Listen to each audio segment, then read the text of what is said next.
السلام علیکم ناظرین، 5 فروری کو بطور یوم یکجہتی کشمیر پورے پاکستان میں بڑے جوش و خروش سے منایا جا رہا ہے۔ اس دن کو منانے کا آغاز قاضی حسین احمد صاحب کی سربراہی میں 1999 میں شروع ہوا اور اس کے بعد اسے سرکاری تائید حاصل ہو گئی، اور آج ملک بھر میں ریلیاں، جلسے جلوس اور کشمیری بہنوں بھائیوں سے یکجہتی کا اظہار کرنے کے لیے کوہالہ پل پر انسانی ہاتھوں کی ایک بہت بڑی زنجیر بنائی گئی۔ دفتر خارجہ پاکستان نے دفتر خارجہ سے ڈی چو تک ایک ریلی کا انعقاد کیا اور اس واک میں لوگ شامل ہوئے، اور اس طرح پورے ملک کے اندر تقریبات کا ایک سلسلہ ہے، جس میں سرکاری تقریبات ہیں، نجی تقریبات ہیں۔ اس حوالے سے میں نے جو مکمل پورا منظرنامہ جو دیکھا، اس میں مجھے ایک چیز کی کمی محسوس ہوئی۔ ایک ہو مسلم حرم کی پاسبانی کے لیے نیل کے ساحل سے لے کر تاب خاک کاشغر، ہم نے مسلمانوں کے اندر یہ 57 اسلامی ممالک مل کر غزہ کی ایک بچی کو پانی کا گلاس تک نہ پیش کر سکے، اور ہم آج بھی کشمیری بہنوں بھائیوں کے حقوق کے لیے اور مقبوضہ کشمیر کا یہ جو مسئلہ ہے، یہ اقوام متحدہ کے ایجنڈے پر سب سے پرانا اور سب سے اب تک طویل چلنے والا مسئلہ ہے، اور اس کے لیے کسی کے سر پر ابھی تک جوں نہیں رنگ رہی، اور دونوں اطراف ہمارے سامنے ایٹمی طاقتیں ہیں۔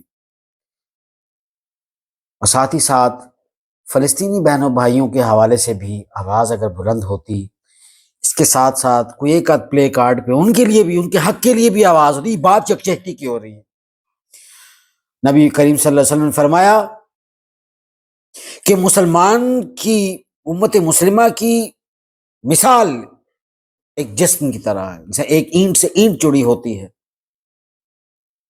جسم کے ایک حصے کو تکلیف ہو تو پورے جسم میں تکلیف ہوتی ہے۔ یہ پیغام تھا کہ ہمیں اگر آگے بڑھنا ہے تو آئندہ آنے والے جس طرح انتخابات ہیں، پاکستان کو معاشی طور پر مضبوط ہونا ہے۔ اگر پاکستان آج معاشی طور پر مضبوط ہوتا، پاکستان اقتصادی طور پر مضبوط ہوتا، تو پاکستان کی لیڈرشپ بھی مضبوط ہوتی، اور پاکستان کے یہ جو مظلوم طبقہ ہے، اس کے ہاتھ میں اصل طاقت ہوتی، اور یہ جمہوریت کی تنابیں جو ہیں یہ عوامی ہاتھوں میں ہوتی، تو پھر آپ یقین کیجئے کہ آج مسئلہ کشمیر کوئی مسئلہ نہیں تھا۔ ہماری یہ قومی بدقسمتی ہے کہ ہم آج بھی نسل در نسل انہی مسائل کا شکار ہیں۔ ہمیں جب تک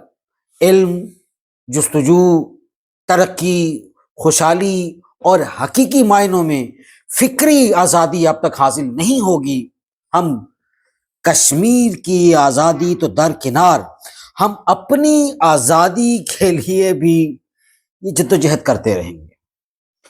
تو لہٰذا صرف نعرے کشمیر بنے گا پاکستان، کشمیر پاکستان کی شاہ رگ ہے، یہ صرف زبانی کلامی باتیں اور ایک دن یوم یکجہتی کشمیر کے طور پر منا لینے سے شاید ہمیں کچھ زیادہ فائدہ حاصل نہیں ہوگا، اور یہی ابھی تک کی تاریخ رہی ہے۔ جب ہم مضبوط ہوں گے، جب ہم دفاعی طور پر، اقتصادی طور پر مضبوط ہوں گے، ہم قرضے کے لیے دنیا کے سامنے سوال نہیں اٹھائیں گے، تب لوگ ہماری بات کو تسلیم کریں گے، اور وہ یہ جانیں گے کہ یہ ایک ایٹمی ملک ہے اور اس کی بات کو اہمیت دینی ہوگی، اور اس وقت کسی ملک کے اندر یہ جرت نہیں ہوگی کہ وہ ہمارے کسی بھی طرح کے مسئلے میں در اندازی کر سکے، اور نہ ہی پاکستان کے اندر چھپے ہوئے وہ جو کالی بھیڑیں ہیں، جو ان کے ہم خیال ہیں، جن کو طرح طرح کے ناموں سے پکارا جاتا ہے، وہ قطعی طور پر پاکستان کے خلاف کوئی بھی پالیسی نہیں بنا سکیں گے، کوئی سرگرمی نہیں کر سکیں گے۔ پاکستان پائندہ باد، کشمیر کی آزادی زندہ باد۔